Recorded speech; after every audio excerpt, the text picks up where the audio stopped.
Contoh video ini kalau kalian baru aja pengen memulai channel YouTube kalian atau baru pertama kali upload video di YouTube. Oke, terima kasih sob sudah mengklik video ini. Perkenalkan buat teman-teman yang baru, nama gua Arya Anggriawan dan di channel ini gua banyak sharing tentang YouTube.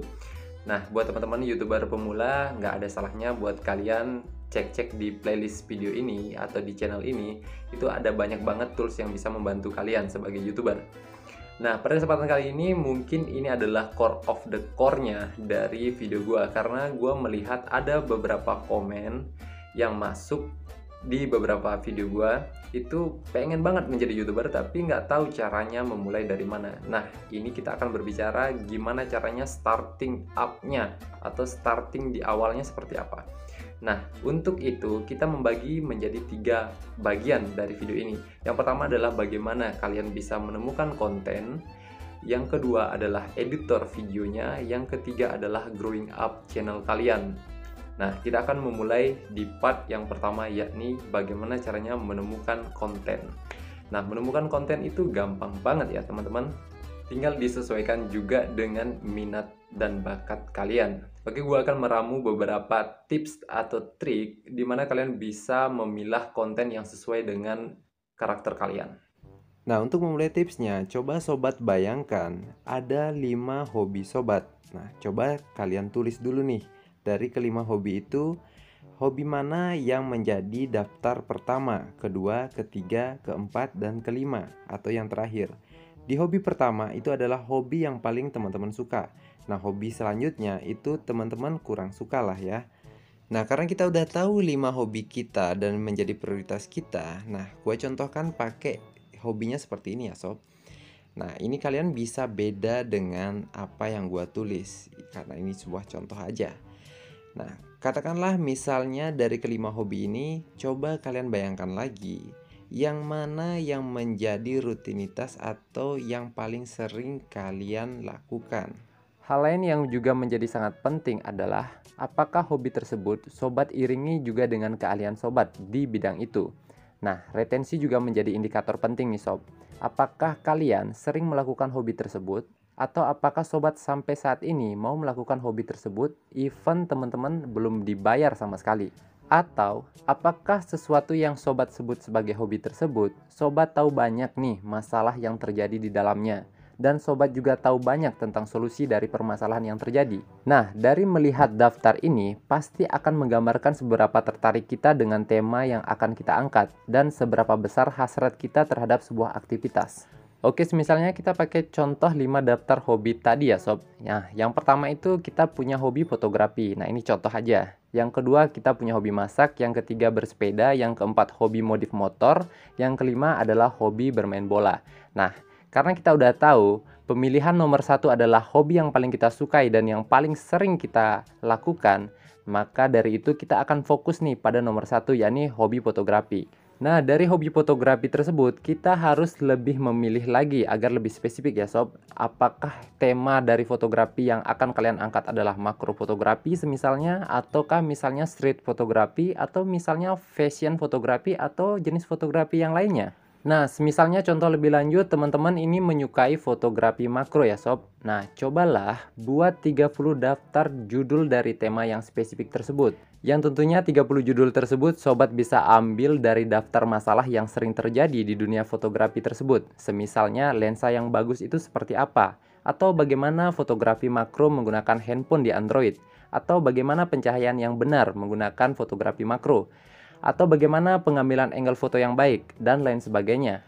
Yakinlah, jika kalian bisa meramu 30 calon judul, maka gua bisa meyakini kalau channel kalian akan cepat berkembang nih sob, dan nggak mungkin menjadi channel campur-campur. Kelebihan membuat kerangka berpikir seperti ini juga terletak pada waktu kalian, akan jauh lebih efektif tentunya.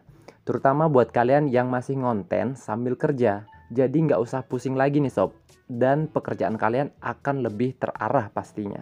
Selain itu, sobat juga bisa membreakdownnya kembali. Nah, seperti pada contoh channel tadi, semisalnya fotografi makro ya, kita bisa membuat kategori yang bisa kita jadikan playlist nih sob. Sebagai contoh awal, kita bisa memasukkan tutorial fotografi makro sebagai playlist pertama, kemudian review alat atau lensa sebagai kategori yang kedua, kemudian di kategori ketiga kita bisa memasukkan cara edit fotografi makro. Nah, sebagai sub-playlist atau isi dari playlistnya, maka kita bisa memasukkan tutorial foto makro pakai Android, atau tutorial cahaya, atau cara biar kamera tidak goyang atau shaking, dan lain sebagainya sebagai playlist yang pertama. Kemudian di sub-playlist kedua, kita bisa memasukkan lensa makro murah, atau lensa makro untuk Android, atau bahkan lensa makro untuk memoto jarak jauh.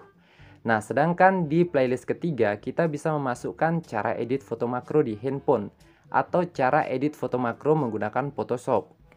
Jadi dengan teknik kerangka berpikir ini, kita nggak akan bingung lagi menentukan tema besar dari channel kita. Dan yang terpenting di awal adalah sobat juga harus mempunyai visi dan misi, bahwa channel kalian itu mau dibawa kemana.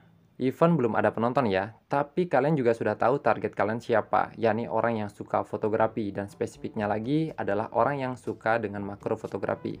Nah, sambil menyelam minum air, sobat juga bisa tuh sambil jualan alat-alat fotografi makro yang bisa dipromosikan secara langsung ke penonton YouTube kalian. Nah, untuk barangnya kalian bisa mengambilnya di e-commerce seperti misalnya Tokopedia atau di Shopee, katakanlah seperti itu ya sob. Nah, dengan demikian, sobat juga nggak terjebak dengan skema sub for sub atau views for views.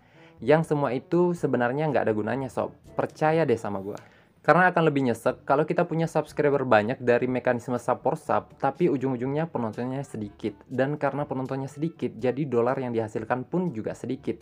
Channel pun lambat laun menjadi mati suri, dan berpotensi untuk Google AdSense kita itu juga bisa dinonaktifkan oleh pihak Google.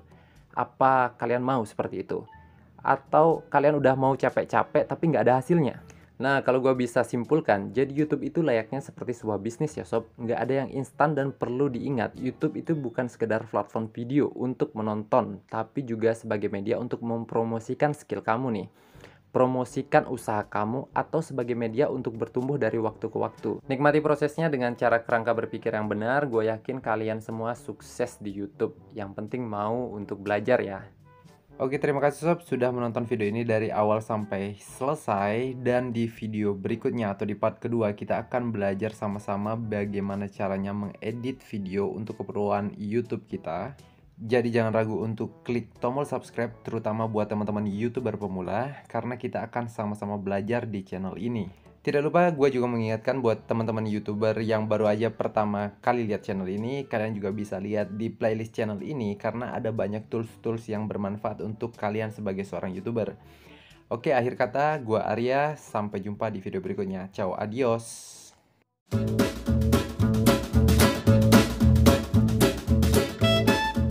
Yakinlah kalau kalian bisa meramu.